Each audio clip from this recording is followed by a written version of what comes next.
Magandang araw po sa inyo lahat mga kababayan at welcome back dito po sa ating munting channel Pinas News Review, kung saan re-reviewin po natin ang mga mahalagang balita dito sa Pilipinas. Mga simpleng komento sa mga issue dito sa Pinas. At eto nga mga kababayan, kapapasok lang, heto na. Nagsalita na VP Sara, ginulat ang China, PBBM tamba nagulangtang sa balita. Yan po ang ating alamin mula po rito sa channel ni News PH. Yan ha. Nasa description po ang full video link ng video ito. Subscribe na po kayo kay News PH. At kung bago ka pa lang at di pa po nakapag-subscribe sa ating munting channel, please don't forget to subscribe. At i-click na rin po ang bell notification para updated po kayo sa lahat po ng ina-uploads nating reaction video. At ito na nga mga ka-review natin. Sama-sama at sabay-sabay po natin pakinggan, panoorin at bigyan ng reaksyon ang video ito. Eto na po. Finally, nagsalita na po si Vice President Sara Duterte sa West Philippine Sea. Siguro naman mananahimik na yung mga nagsasabi at naghihintay, no? Kasi finally nagsalita na po si VP Sara. At ito po ay kumbaga pinakamaganda po na nasabi ng ito dapat yung sinasabi ng isang opisyal, no, na wala namang kinalaman sa West Philippine Sea. Magaling talaga to si VP Sara Duterte. Karapat dapat talaga to na maging presidente ng Pilipinas balang araw. Nanawagan, no, magsalita ka na. Dahil mukhang inaasahan nila pag nagsalita si Sara Duterte, malulutas yung suliranin dyan sa West Philippine Sea. Kaya hinihikayat nila. Ngayon po, nagsalita na. Ito po ay balita na Rappler. Sabi po ng Rappler, Vice President Sara Duterte responds to reporters. Ito, 31 minutes ago. Ibig sabihin, mainit-init pa to. Vice President Sara Duterte responds to reporters asking about China's continued harassment of Philippine vessels in West Philippine Sea during an ambush interview on the sidelines of Go Negosyo event on Monday, April 8. So ngayon po to, yung sideline po ng Go Negosyo event ay in-interview po, no? ng mga reporter, ambush interview. So ito po, finally, kapit po kayo ha. Ito po ang sinabi ng ating ito naniniwala po ako rito dahil ito po talaga dapat, no, sa mga, kung hindi ka pangulo ng Pilipinas at ikaw ay hindi naman taga DFA, dapat ito pong sagot ni VP Sara ang dapat sinasagot ng lahat para manahimik tayo. Ito po, finally. Sabik na ba kayo? On China's continued harassment in West Philippine Sea. Ito po ang sagot ni VP Sara Duterte. No comment. Asar na. Asar na naman. No comment. Pero meron po siyang paliwanag. Yan, yun. I think comprehensive na yung statement ni Congressman Paulo Duterte about me. So yan mga kababayan, asar na naman ngayon itong mga nagsasabi na pro-China daw ang mga Duterte. Dito sa naging komento ng ating Vice Presidente. No comment po ng ating Presidente, Vice Presidente about dyan sa West Philippine Sea. No, kasi hindi naman dapat siya ang nagsasalita patungkol dyan. No, kung di si President Bongbong Marcos Jr. Diba? O ano po ang masasabi niyo dyan mga kababayan tama po ba yung naging move, naging galaw ng ating Vice Presidente? Kasi pag nagsalita yan mga kababayan, marami pong lalabas na naman ng mga balita na nako, pinangunahan na naman ni VP Sara ang ating presidente. Diba? O binabastos ang presidente natin. Pinangungunahan, ginagawang bobo. Diba? Hindi naman siya ang presidente, bakit siya nagsalita? O edi no comment na lang para mas masaya. Diba? And the West Philippine Sea. Ayan, no comment dahil yung pong sagot sa inyo ni Congressman Paulo Duterte ay sapat na pagpapaliwanag sa aking posisyon. Sa aking posisyon dito po sa West Philippine Sea. Para po sa review, pinakita rin po ng Rappler kung ano ba yung sinabi ni Pulong Duterte. Ito po yun. It is not the job of the Vice President or the Secretary of the Department of Education to demonize China or any country for that matter, no? Yan po talaga. So, napakasimple lang po, no? Hindi po yan trabaho ng Vice President or ng Secretary of Education. Bakit po kailangang makisawsaw? Di po ba? Bibigyan ko po kayo ng mga halimbawa na sumasawsaw dyan. Ilan na po ba? Ano, ang dami na pong nasabi dyan ni Hontiveros. Wala na nga tayong matandaan eh. sa dami sa dami ng sinabi dyan ni Hontiveros, wala na po tayong matandaan. Ano po ibig sabihin? Wala pong silbi. No? Kahit sino po magsalita, isa lang po ang dapat na meron tayong boses. Yun po yung Pangulo ng Pilipinas. Kung ano po yung Pangulo na sinasabi na hindi po yan nakasalalay sa paramihan ng boses, hindi po. Si Subiri nga, ano sabi ni Subiri? Boycott yung China. May nakinig ba sa kanya? Galit na galit, boycott. O, meron bang nag-boycott sa inyo? Wala naman. Wala pong silbi lahat yan. Dahil isa lang po talaga ay yung tunay, no? O, lahat po yan ng mga sinasabi ninyo tungkol dyan, para lang po kayong si Lenin nung siya Vice President. Yan po ang tunay na matalinong tao. Wala naman pong, hindi po kinakailangan magsalita ng lahat. Hayaan lang yung Pangulo kasi wala tayong magagawa. Kung ano sinabi ng Pangulo, yun ang direksyon natin dyan. Baka kala ninyo. Okay. Ano po ba ang sinabi ng Pangulo? Makipag-usap tayo. Akala nyo, iniisip nyo, labanan yan China. Hindi po. Ang gusto po ni Pangulong Marcos, i-open natin lahat ng pakikipag-usap. Akala ko ba lalaban na tayo? Hindi po. Makikipag-usap po tayo. Yan po ang sinabi ni Pangulong Marcos. Dadaanan sa diplomasya. Ay, mga kababayan, makikipag-usap naman pala ang Pilipinas sa China. Pero bakit itong mga ilang mga malalaking channel, di ba?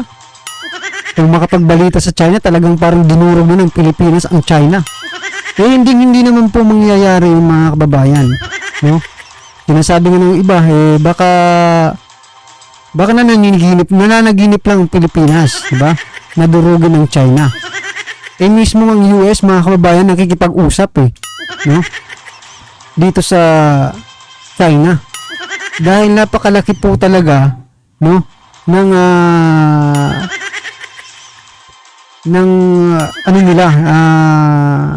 pakinabang sa isa't isa, no?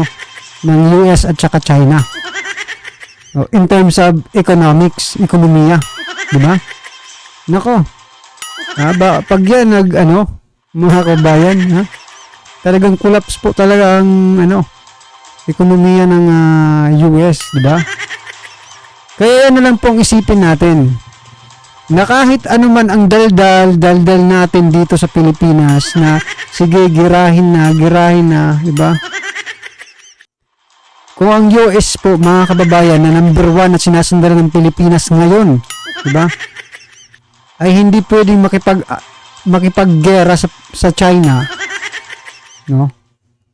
Kasi meron din pala silang mga kasunduan. Kung US nga at saka China may kasunduan pang nagaganap, paano pa tayong Pilipinas na umaasa lang din sa Amerika? Diba? Yan na lang pong isaksak na rin sa ating mga kukote. Tayong lahat, no? Na talagang hindi po basta-basta makikipaggera ang US sa China, no? Kaya wag na po nating lukuhin ang ating mga sarili, di ba? Masasaktan lang tayo sa huli. Dadaanin sa anong tawag doon?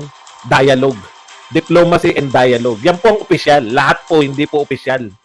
Lahat ng mga pinagsabi, mga fans club lang yan. Ang opisyal po natin ngayon, ano pagkakaiba niya kay Duterte? Di ba tayo nakipag-dialogue at mahigit pa nga, nakipagkaibigan pa tayo.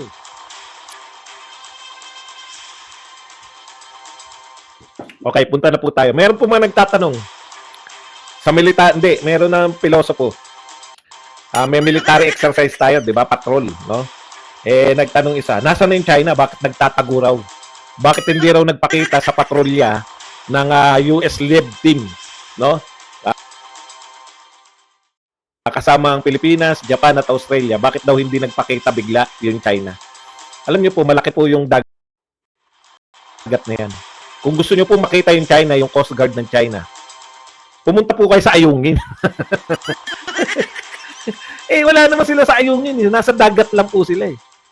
Miski yung American-led na yun, ayaw nila na makasagupa yung China. Hindi po yun yung purpose nila. Dapat nililinaw sa atin yan. Hindi po natakot yung China. Ulitin ko, hindi ako pro-China. Kinukundin ako. Kaya lang, wag po tayong magmukhang tanga. No? Hindi po sila nag-exercise para makipagsagupa. May naghanap kasi na fans club ni Bongbong at saka ni Martin. Ang sabi bakit daw hindi nagpakita yung China? Natakot sa US. Ano natakot? Wala sila doon.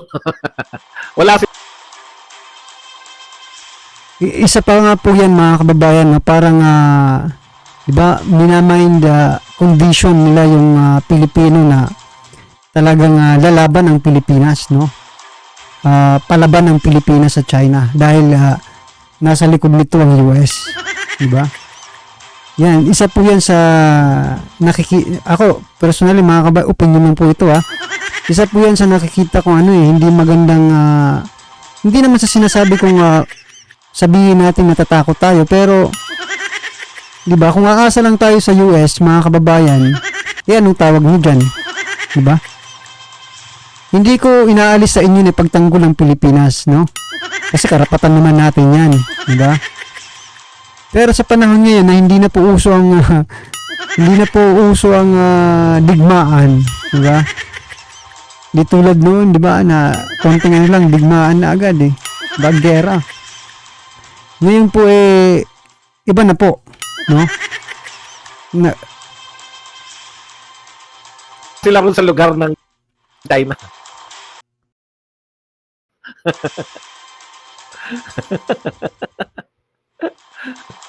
Special mention ba ako? Special mention pala ako. Bakit hindi nyo ako iniimbita?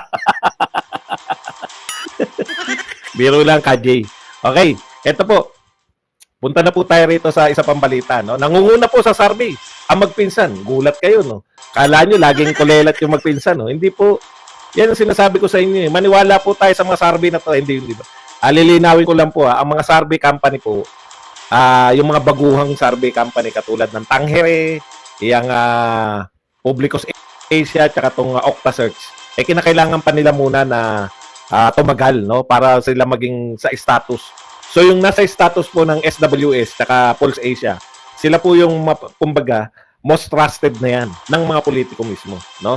Hindi nila kukontrahin yan. Wala pong politiko ang kumukontra sa Pulse Asia tsaka sa SWS.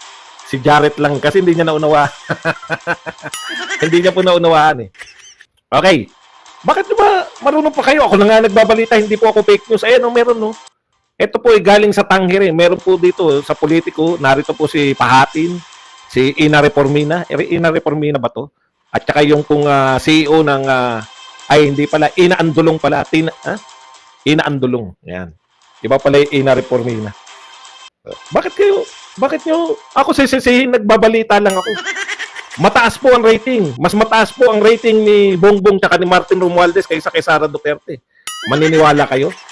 Ako po, naniniwala. Nakita ko. Ito, distrust rating.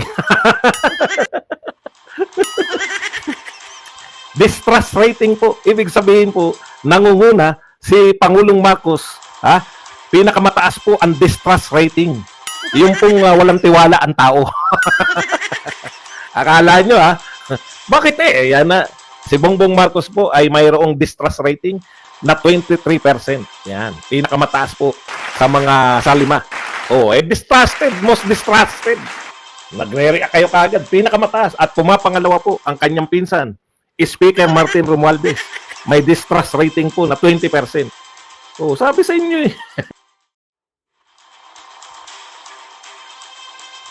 So, may ganyan rin pala mga kababayan, distrust, no? Ngayon ko lang na mayroon palang ganyang survey din, no? Kung sino hindi pinagkakatiwalaan ng taong bayan. So, yan mga kababayan, ano po ang inyong masasabi dyan, sa latest na survey na yan ng Tangere? Ayun nga kay Sir Badong, nangunguna po si PBBM at Speaker Romualdez dyan sa distrust ratings na yan, Nako. Isa lang pong ibig sabihin yan mga kababayan. Pababa na po, no? Pabagsak na po. Pabagsak na yung pabagsak. Yung mga, kasi dahil sa, siguro nakikita ng taong bayan, kung ano po yung ginagawa nila. Hindi ako magsasalita kung anong ginagawa nila, pero nakikita naman yun ng taong bayan. Hindi lang po nakikita ng taong bayan kung nararamdaman din, no? Kasi lahat po ng gawin nila, ang apektado po ay tayong lahat, di ba? Sila lang po ang namumuno ng ating bansa, pero ang apektado po tayong lahat. Di ba? So yan mga kababayan, ano naman po ang inyong reaksyon, komento sa video ito. Comment na lang po sa baba para at least alam po ng ating mga kababayan ang inyong opinion patungkol po rito, right? Kung bago ka pa lang at di pa po napag-subscribe sa ating munting channel, please don't forget to subscribe. At i-click na rin po ang bell notification para updated po kayo sa lahat ng ina-uploads nating reaction video. Huwag din pong kalimutan mag-subscribe kay News PH. Nasa description po ang full video link ng video ito. Subscribe na po kayo kay News PH. Maraming salamat po.